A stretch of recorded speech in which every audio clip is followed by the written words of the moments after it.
नमस्कार।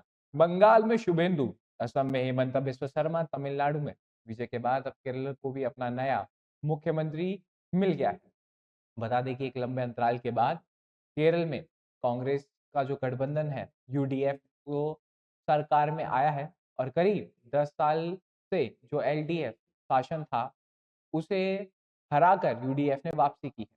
जैसा कि कांग्रेस ने सरकार बनाई वैसे ही सुर्खियों में था कि कौन बनेगा केरल का मुख्यमंत्री। और इस फैसले से एक तरीके से कांग्रेस आलाकमान का कितना योगदान रहने वाला है ऐसा इसलिए कह रहा हूँ क्योंकि सबसे बड़ी वजह यही थी और लगातार खबरें भी थी कि राहुल गांधी चाहते हैं कि केरला के मुख्यमंत्री बने केसी वेणुगोपाल। और केरला में जो विधायकों का समर्थन है वो कहीं ना कहीं केरला के एक वरिष्ठ नेता जिनका नाम है वीडी सतीशन उनके साथ है। हमें कहीं न कहीं ये भी देखने को मिला कि जो वीडी सतीशन हैं, उनके जो समर्थक विधायक हैं, उन्होंने कहीं न कहीं केसी वेणुगोपाल को मुख्यमंत्री पद का उम्मीदवार बनाए जाने से गुस्सा था और इसलिए वे लगातार विरोध में थे केसी वेणुगोपाल को मुख्यमंत्री बनाए जाने के। साथ ही हमने ये भी देखा कि एक तरीके से जो जो केरला में विधायक थे, जो नहीं चाहते थे कि केसी वेणुगोपाल मुख्यमंत्री बने, उन्होंने एक तरीके से गुस्से में ये भी कहा कि हम वायनाड को एक तरीके से अमेठी बना देंगे। सबसे बड़ी बात यहाँ ये निकल कर आती है कांग्रेस आलाकमान का जो फैसला है वो फिर से हमें कमज़ोर पड़ता दिखाई दिया और जिसे मुख्यमंत्री राहुल गांधी बनाना चाहते थे वो मुख्यमंत्री नहीं बने।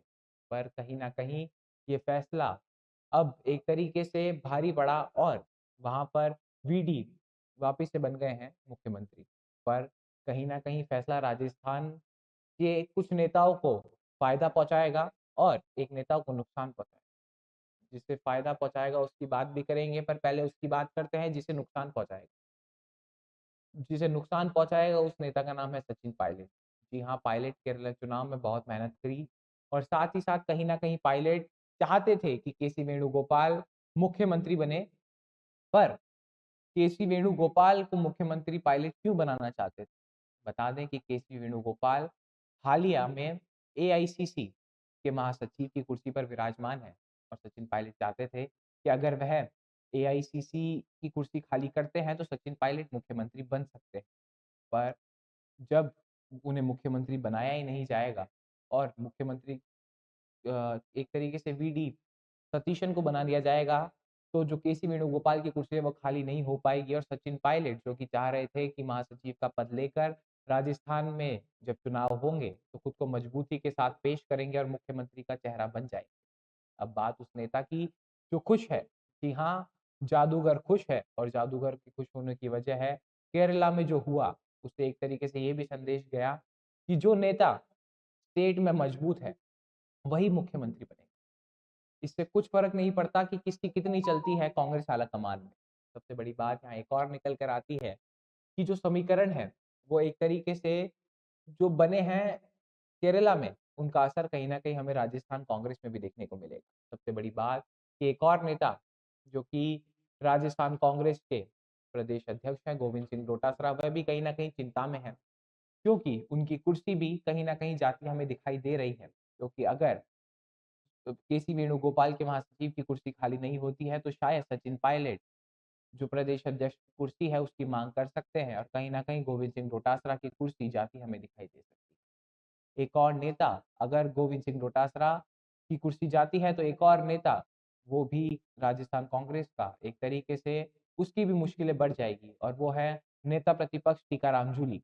अगर गोविंद सिंह डोटासरा प्रदेश अध्यक्ष की कुर्सी छोड़ते हैं, तो कहीं न कहीं किसी और बड़े पद की माँग ज़रूर करेंगे और वह पद हो सकता है नेता प्रतिपक्ष।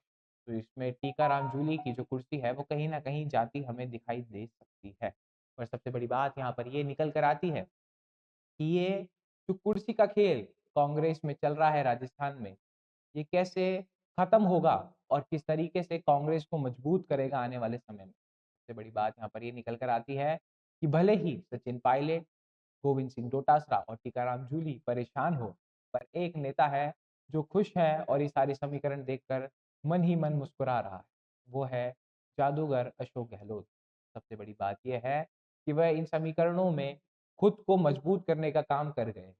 सबसे बड़ी बात, अगर सचिन पायलट केंद्र में बैठते, महासचिव का पद उन्हें मिलता, तो कहीं न कहीं वह अपने लोगों को अपने आस-पास बैठाते और कहीं न कहीं खुद को मजबूत करने का प्रयास करते, जिसका मौका अब उन्हें नहीं मिल पाएगा।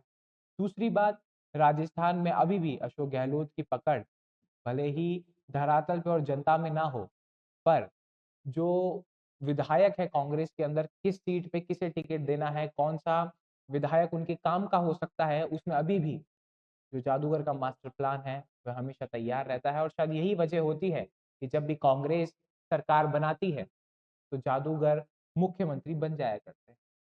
और हमें नहीं भूलना चाहिए, जो अशोक गहलोत ने लगातार कहा है कि चौथी बार गहलोत सरकार वरना भजनलाल बरकरार। ये कहीं न कहीं जताता है और दिखाता भी है कि किस प्रकार से चीज़ें आसान हैं। अगर 2028 में कांग्रेस आती है, तो मुख्यमंत्री पद अशोक गहलोत को मिल सके उसके लिए। सबसे बड़ी बात यहाँ ये निकल कर आती है कि फिर से हमने कांग्रेस आलाकमान को कमज़ोर होते देखा। हमने किस जिस प्रकार से मध्य प्रदेश में देखा कि वहाँ पर भी जब कुर्सी की लड़ाई थी, तो कांग्रेस आलाकमान अपना स्टैंड नहीं रख पाया। फिर और थोड़ा मैं क्लैरिटी के साथ बात करूँ और कहूँ कि राहुल गांधी इस डिस्प्यूट को नहीं सँभाल पाए, या फिर ये कहें कि जितने भी बड़े नेता कांग्रेस सेंटर में बैठते हैं, चाहे फिर वो प्रियंका गांधी हो, राहुल गांधी हो या फिर मल्लिकार्जुन खड़गे, सोनिया गांधी, केसी वेणुगोपाल हो, बहुत से जो तमाम नेता जो सेंट्रल में बैठते हैं और चीज़ें सँभालते हैं, उन उनका बस नहीं चल पाता जब स्टेट की बात आती है। हमने मध्य प्रदेश में देखा, हमने कर्नाटका में देखा, हमने राजस्थान में भी होते हुए देखा, हमने पंजाब में भी देखा और जहाँ-जहाँ पर इस तरह की घटनाएँ सामने आई, उसके बाद कांग्रेस को अपनी सरकार गँवानी पड़ी। चाहे फिर वो मध्य प्रदेश में हो, कमलनाथ और ज्योतिरादित्य सिंधिया में जो डिस्प्यूट हुआ, उसके बाद वहाँ पर भाजपा ने प्रचंड जीत हासिल करी और मोहन यादव वहाँ से सीएम बने भाजपा से।